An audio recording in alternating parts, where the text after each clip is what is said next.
UFC 역사에는 두 체급의 벨트를 거머쥐었던 몇몇의 거물들이 있습니다. 그 중에서 오늘은 라이트 헤비급과 헤비급을 지배했던 UFC 중량급의 얼굴, 다니엘 코미어 선수의 이야기를 해보겠습니다. 줄여서 흔히 DC라고 불리우는 다니엘 코미어는 하늘나라에서 자신을 지켜보고 있는 딸을 위해 싸우는 투지의 파이터입니다. 딸을 가진 아빠로서 이것 때문에 약간 개인적으로 코미어를 응원하게 되는 것 같습니다. 어쨌든 올림픽 레슬러 출신인 DC는 괴력의 레슬링뿐만 아니라 폭발적인 더티복싱을 주특기로 사용하는 파이터입니다. UFC에서도 존 존스와 스티페 미오치치 등 최강의 선수들과 라이벌전을 펼치고 있는 DC는 오랫동안 역사에 남을 선수 중 한 명이죠. 안녕하세요. 대한민국을 대표하는 격투기 및 무술 전문 분석 채널 차도르입니다. 미국에서 태어난 DC는 모든 선수들이 두려워하는 파이터가 된 지금과는 달리 어렸을 적엔 괴롭힘을 굉장히 많이 당한 아이였습니다. 수많은 괴롭힘으로 인해 부족한 자신감을 이겨내기 위해 DC는 레슬링을 시작했죠. 이것이 신의 한 수였던 것 같습니다.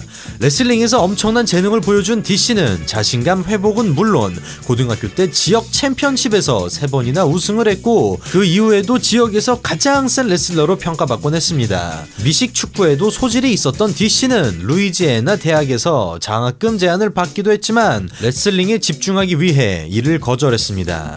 하지만 그렇게 레슬링으로 미래가 밝았던 DC는 어느 날 한 사건으로 인해 매우 큰 슬럼프에 빠지게 됩니다.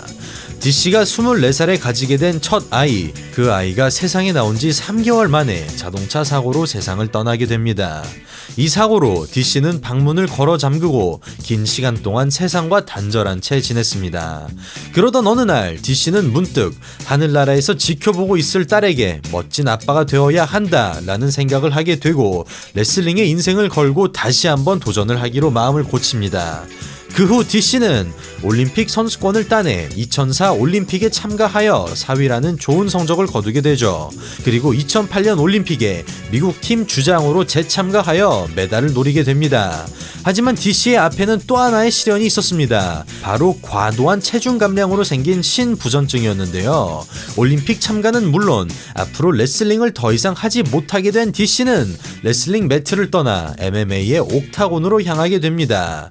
그리고 저주가 끝날 것 같지 않았던 DC의 인생에도 황금기가 드디어 찾아오게 되죠. 헤비급 전 챔피언 케인 벨라스케즈도 소속되어 있는 아메리칸 킥복싱 아카데미에서 훈련한 DC는 그곳에서 레슬링뿐만 아니라 더티복싱이라는 새로운 주특기를 갖춘 파이터로 성장하게 됩니다. 그리고 2009년 익스트림 MMA로 데뷔한 지 1년이 안 되어 헤비급 챔피언의 자리에 오르게 되죠. 킹 오브 더 케이지 헤비급 챔피언에 스트라이크 포스 그랑프리 챔피언까지 경험도 없고 리치도 짧았지만 옥타곤 위의 DC는 말 그대로 천하무적이었습니다. 그리고 그는 세계 최고의 무대 UFC에 오르게 되죠. 2013 UFC 첫 데뷔전에서 프랭크 미어와 싸우게 된 DC는 폭발적인 타격과 특히 주특기인 더티복싱으로 미어 선수를 완전히 제압하고 UFC의 헤비급 강자로 등극하게 됩니다. 하지만 DC는 형제와도 같은 케인 벨라스케즈 선수에게 헤비급을 양보하고 라이트 헤비급으로 체급을 내리기로 결심합니다. 참고로 말씀드리면 두 선수는 인터뷰 도중에도 장난을 칠 만큼 친한 사이였고 서로 경기가 있을 때마다 훈련을 도와줄 만큼 끈끈한 사이였습니다. DC는 헤비급 로이 넬슨 선수를 상대로 승리를 거둔 후 공식으로 체급 조정을 발표했습니다. 라이트급에도 DC를 대적할 선수는 많지 않았습니다.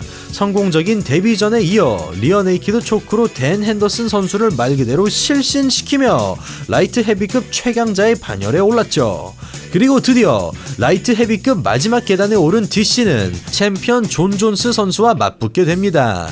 최고의 라이벌 경기인 만큼 신경전도 만만치 않았죠. 두 선수의 1차전 보시겠습니다. 리치가 불리했던 DC는 빈틈을 찾아 클린치를 걸고 더티복싱을 시도했습니다. 하지만 엘보를 활용한 근거리 타격 기술과 거리 유지 기술에 탁월한 존 존스 선수는 쉽게 제압되지 않았고 DC는 챔피언 라운드인 4라운드부터 체력 저하를 보여주면서 만장일치 판정패를 당하고 맙니다.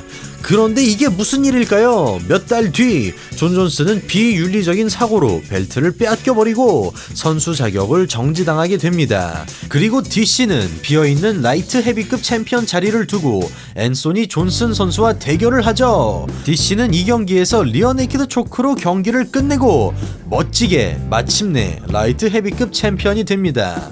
그리고 존 존스 선수에게 내가 널 기다리고 있으니 정신 똑바로 차려라 라는 메시지도 남깁니다. 그리고 존 존스 선수를 기다리는 동안 DC는 구스타보 승과 앤더슨 실바를 꺾고 앤소니 존슨 선수를 한 번 더 꺾으면서 라이트 헤비급 최강자로 군림을 계속해옵니다. 참고로 헤비급에서 라이트 헤비급으로 내려온 DC와 평소 미들급 파이터인 앤더슨 실바가 붙은 이유는 상당히 흥미롭습니다. 원래는 존 존스와 DC의 2차전이 UFC 200에서 열리기로 했었는데 경기가 열리기 3일 전에 존 존스가 약물 논란에 휘말리게 되면서 경기는 결국 무산이 됩니다. UFC 200이 열리기 3일 전에 앤더슨 실바는 존 존스의 대타로 경기에 임하게 되죠. 상황이 상황인 만큼 타이틀이 걸려있지도 않았으며 DC는 무난하게 판정으로 경기를 가져갑니다. 이때도 존 존스는 전세계 격투기 팬들과 UFC 그리고 DC를 상대로 말도 안 되는 민폐를 끼쳤다며 온갖 욕을 먹습니다. 그리고 1년이 지나 2017년 7월이 되었습니다. 때는 UFC 214. 마침내 존 존스와 재대결을 하게 되었습니다. 두 선수의 2차전 지금부터 보시겠습니다. DC는 1차전에서 존 존스 선수의 괴력과 레슬링이 생각보다 강하다는 것을 알게 되었죠.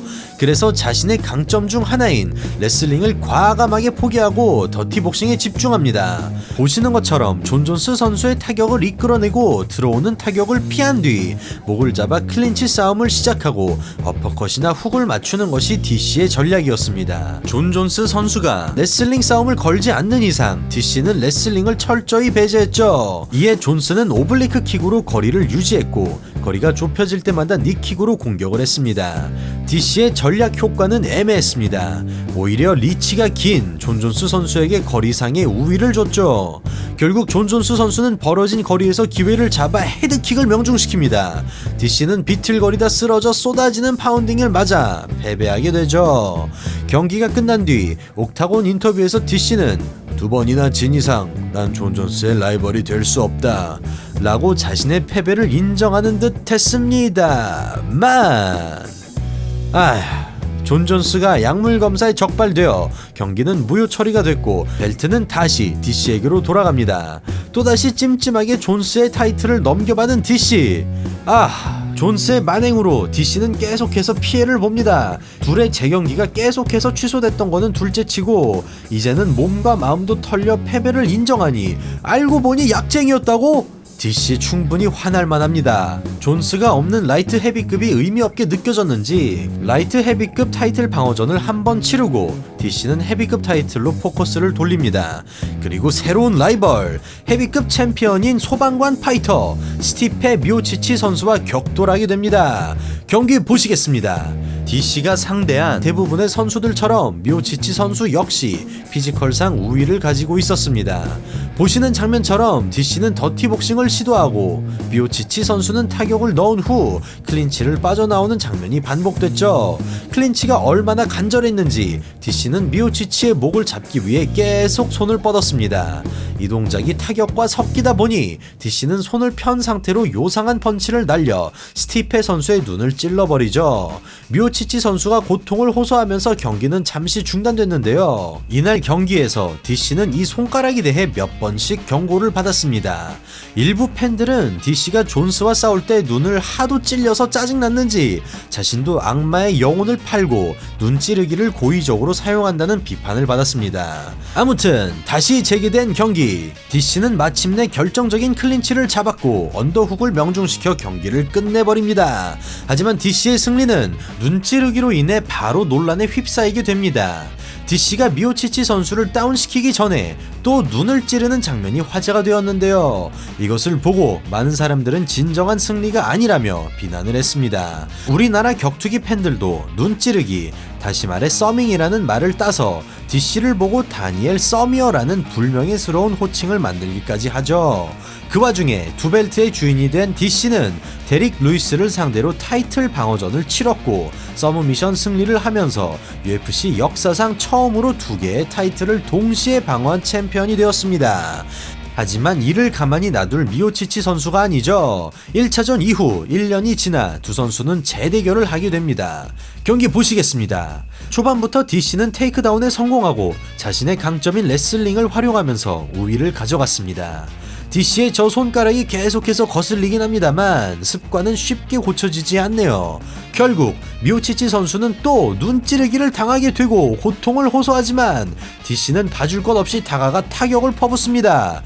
이 장면으로 DC는 정말로 많은 비난을 받았죠. 이거는 정말 쉴드를 쳐주기 힘듭니다. 이번에도 많은 팬들은 존 존스한테 눈찌르기를 배운 게 아니냐며 비난을 했죠. 3라운드까지 더티복싱을 앞세워 우위를 지키던 DC였지만 4라운드에서 미오치치는 예상하지 못한 전략으로 승리를 하게 됩니다. 바로 바디샷인데요. 바디샷을 때려봤더니 유독 DC가 아파하는 것을 눈치챈 미오치치 선수였습니다. 그리고 바로 그는 승리를 향해 무한 바디샷을 넣어주고 고통을 참지 못한 DC는 쓰러집니다. 그리고 스티페 미오치치 멈추지 않고 파운딩으로 경기를 끝냅니다.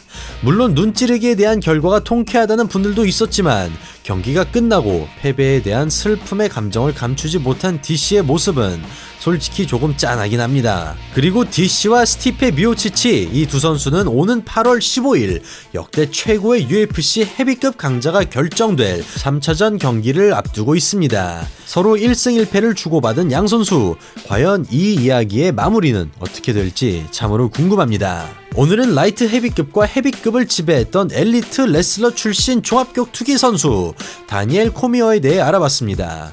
파워펀처가 많고 그만큼 변수가 많은 헤비급에서 역대 최고라는 수식어가 흔하지 않습니다만 이번 3차전에서 이긴 선수가 역대 최고의 UFC 헤비급 파이터라는 타이틀을 거머쥐게 될 것 같은 느낌적인 느낌입니다.